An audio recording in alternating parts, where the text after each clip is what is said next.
4:35 de la tarde. Le damos la más cordial bienvenida a una nueva emisión de Noticias Globovisión Salud. Les saluda Daniela Salas en nombre de todo el equipo técnico de producción que hace posible que este espacio llegue hasta sus hogares. Me acompaña, como siempre, en la interpretación de lengua de señas el profesor Henry Rumbos. Y el día de hoy vamos a darle la bienvenida al especialista Carlos Corgono, médico cirujano, además proctólogo. Bienvenido, doctor. Gracias. Buenas tardes. Buenas tardes. Y el día de hoy vamos a hablar sobre las hemorroides. Y me gustaría que nos empiece a definir qué son las hemorroides. Todas las personas tienen hemorroides, pero ¿qué son? Simplemente las hemorroides son venas. Cada vena tiene su nombre según su localización. En el miembro inferior se llaman las venas safenas, muy importantes porque recogen la sangre del miembro inferior. Y las venas que se encuentran en el canal anal y en la parte distal del recto se llaman venas hemorroidarias. Venas, son venas, con apellido y nombre, más nada. Entonces, ¿cuál es la función de esta vena que está localizada entonces en el ano de cada una de las personas? Igual que las venas en líneas generales. Su función es recoger la sangre, llevarla a la circulación general, pasarla por los pulmones y redistribuirla en el cuerpo para que se cumpla el ciclo de la vida. Pero son venas, son estrictamente recogen la sangre de esa área. Y esa área es muy importante porque esa área es muy específica. Y esa área conlleva un sinnúmero de reacciones químicas, etcétera, y por eso la circulación en esa zona es muy importante. Pero no creas tú, Daniela, que es una o dos o tres venas. Eso es como la red intrincada de un metro, donde los vasos se comunican entre sí, inclusive hay comunicación entre las arterias y las venas, y eso se llama shunt o comunicación arteriovenosa, que hace que el tratamiento de la enfermedad sea muy difícil y que la enfermedad persista en el tiempo. ¿Cuáles son esas enfermedades entonces hemorroidales? Bueno, la enfermedad hemorroidal es la pérdida que tiene el vaso sanguíneo, la vena, de su capacitancia, es decir, su capacidad que tiene de distenderse y mantener la vena en un movimiento permanentemente por sus contracciones. Los vasos hemorroidarios no son como las venas de larga distancia, las venas longitudinales que tienen válvulas que impiden el reflujo. Los vasos hemorroidarios, como son tan cortos y en un poco espacio, no tienen esas válvulas, o sea que el reflujo permanentemente lo hay. Es decir, reflujo significa que hay va y ven de sangre hacia abajo y hacia arriba. Perfecto, doctor. Entonces, se habla también que es como una especie de varices que se presenta en estas venas de las hemorroides. ¿A qué sucede eso? ¿Por qué sucede que estas venas tengan una dilatación, se coloquen un poco más gruesas, aumenten de su tamaño? Muy bien. El primer factor es la edad. Las venas tienen en su túnica interna tienen unas fibras musculares lisas que son involuntarias, iguales que los vasos del corazón, las arterias coronarias, que tienen una fibra lisa que el cuerpo no lo puede manejar.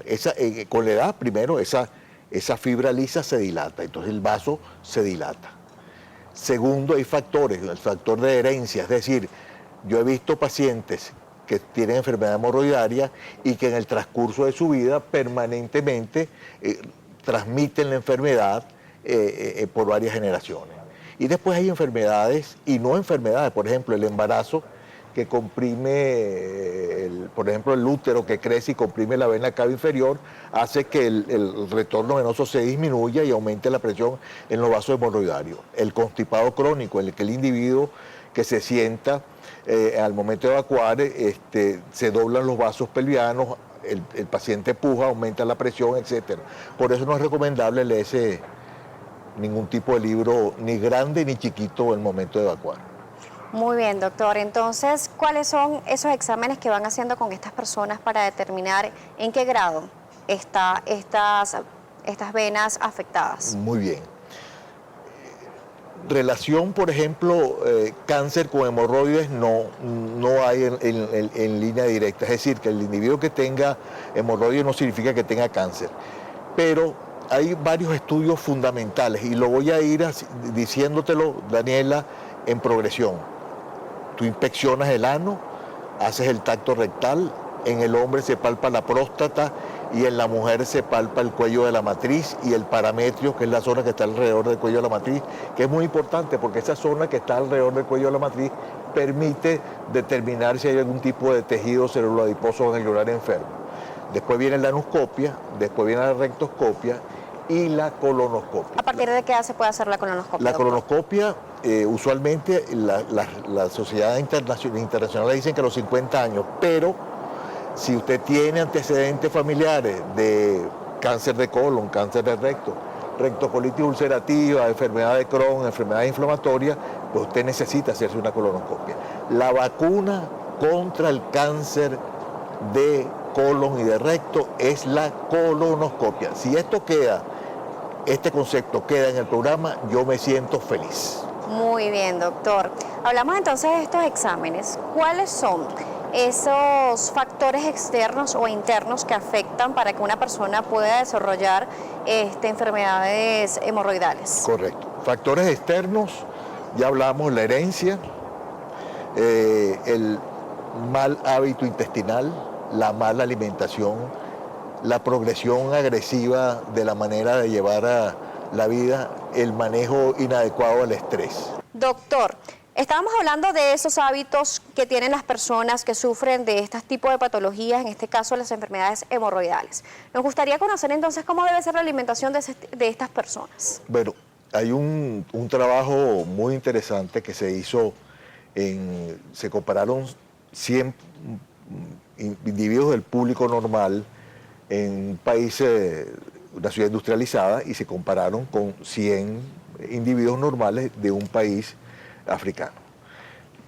Estudiando muy bien los dos grupos, los países industrializados tuvieron muchísima mayor incidencia de enfermedades malignas, enfermedades diverticulares, enfermedades inflamatorias. En cambio, la gente que está acostumbrada a comer fibra, verduras, vegetales, legumbres, tuvieron mucho menos enfermedades del colon. Ese estudio es realmente muy importante y nos manda un mensaje muy claro diciendo pues que la alimentación es fundamental. En este caso hay personas que también tienen algunas reacciones con comidas picantes, cuando tienen algún tipo de enfermedad hemorroidal. Hay muchos, en México todo el mundo come picante, pero yo no creo que el 100% de los mexicanos sufran de hemorroides. No tiene ninguna relación. Sí, porque es muy común escuchar que digan, no comas picante. Sí, comentarios urbanos, más bien que realmente comentarios científicos, sí. En este caso, ¿a qué se debe que una persona sea estreñida, doctor? Hay muchas causas. Es preferible pensar en lo malo. Después que usted descartó que usted tiene su colon bien, que usted no tiene absolutamente nada, que usted se vio con el especialista, con el gastroenterólogo, terminó haciéndose su colonoscopia, usted no tiene nada de particular, hay un síndrome que se llama el síndrome de colon irritable, donde la gente cursa con constipación y diarrea, o más constipación o más diarrea. Entonces esas son enfermedades eminentemente o psicosomáticas o manejadas por el estrés o por algún tipo de intolerancia alimentaria. Pero el concepto importante, Daniela, es ¿por qué un enfermo está constipado? Que usted etiquete a un paciente.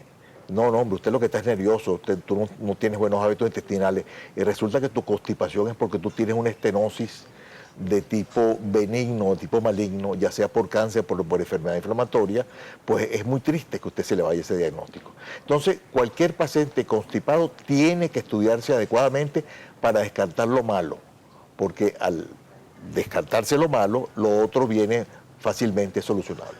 Muy bien, doctor. Entonces, una vez que se controla entonces este tipo de enfermedades relacionadas al estómago, al colon, entonces puede mejorar entonces las condiciones de esas personas que sufren de las hemorroides. Definitivamente. Hay un factor importantísimo que es el deporte. El deporte, usted hace lo que usted quiera, corre, trota, camina, lo que usted pueda hacer según su actividad y su edad. Pero es que el deporte lo que hace es redistribución de la sangre en el área esplácnica. Entonces, por supuesto que el retorno venoso es muchísimo mejor. Y entonces hay menor cantidad de pacientes con hemorroides. Pero tengo pacientes que levantan pesas o que están comenzando a hacer pesas, gente muy joven, que de repente se exceden. Y entonces al pujar, al levantar un peso, que no es llevado de una forma adecuada, se rompe la vena, hacen hematomas, etcétera. ¿Cuáles son los tipos de enfermedades hemorroidales que hay, doctor? ¿Hay Sí, diferentes tipos? Sí, cómo no. Hay una que es externa, cuya sintomatología es como si fuera la piel, pues que la hemorroide externa está cubierta de piel, entonces duele, arde, pica, produce eritema. Otro que es la hemorroide interna. La hemorroide interna se ve, por supuesto, al separar el canal anal se ve. La hemorroide interna, para poderla examinar, hay que introducir un instrumento especial que se llama anoscopio, rectoscopio o colonoscopio. La hemorroide interna no produce tanto dolor, pero ella se mueve, se prolaxa en algunos casos y sangra. En este caso, voy a tomarme una pausa a esta explicación porque nos gustaría que nos responda una pregunta que nos llega en nuestra cuenta de Twitter, @salud_bb, y está más o menos relacionado a lo que usted está explicando. Con mucho gusto. Entonces, para que lo pueda aclarar, lo hace @lamargo690 y dice lo siguiente: soy operada 3 veces de hemorroidectomía y reconstrucción de Pfister. Y el problema sigue, ¿qué hago? Gracias. Además dice, recientemente se me hizo un trombo, es imposible ya para mí. Entonces, esta es una duda que tiene esta persona que nos los hace a través de la cuenta de Twitter. ¿Cómo no? ¿La respondo ya? Con mucho gusto. Bueno, fíjense bien. En el vulgo, en la gente normal, dice, caramba, me operé de hemorroides, ¿qué hago? Doctor, me va a volver a salir las hemorroides. ¿Qué cree usted? Cuando usted reseca un paquete hemorroidario por cualquier técnica, ese paquete no va a volver a aparecer, es imposible. Las hemorroides no nacen de un fondo como si fuera un árbol, ¿no?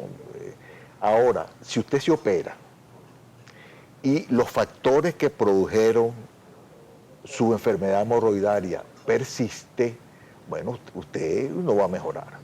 El cirujano remueve o trata, pero si usted sigue evacuando mal, no hace ejercicio, continúa con el estrés, no está bien estudiada, pues es muy complicado. Pero si hace todas las cosas que debe hacer y continúa con una vida sana y trata de sobrellevar estas enfermedades de repente gastrointestinales que le pueden estar causando esto, o esfuerzos como usted indicaba en las personas deportistas que levantan peso o hacen alguna actividad en donde se necesita pujar, entonces esta persona sí podría mejorar. Claro, por supuesto. Es un problema muy complejo, porque si usted revisa los libros de cirugía, hay como, yo no sé, 50 técnicas de hemorroidectomía. Entonces, cuando hay muchas técnicas, significa que el problema es muy difícil de resolver.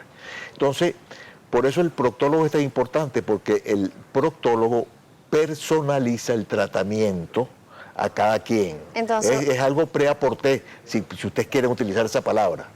Entonces, mi recomendación es, cuando usted tenga un problema hemorroidario, búsquese un especialista, porque los especialistas hacemos variaciones sobre el tema. Muy bien, doctor. Nos gustaría que nos amplíe un poco de cómo es el tratamiento. Sabemos que es diferente para cada tipo de persona y dependiendo de qué estadio tenga ya esta enfermedad hemorroidal, pero nosotros lo vamos a hablar en la tercera parte, porque nos corresponde hacer una segunda pausa aquí en Noticias Globovisión Salud. Recuerda que aquí en Globovisión nos vemos todos.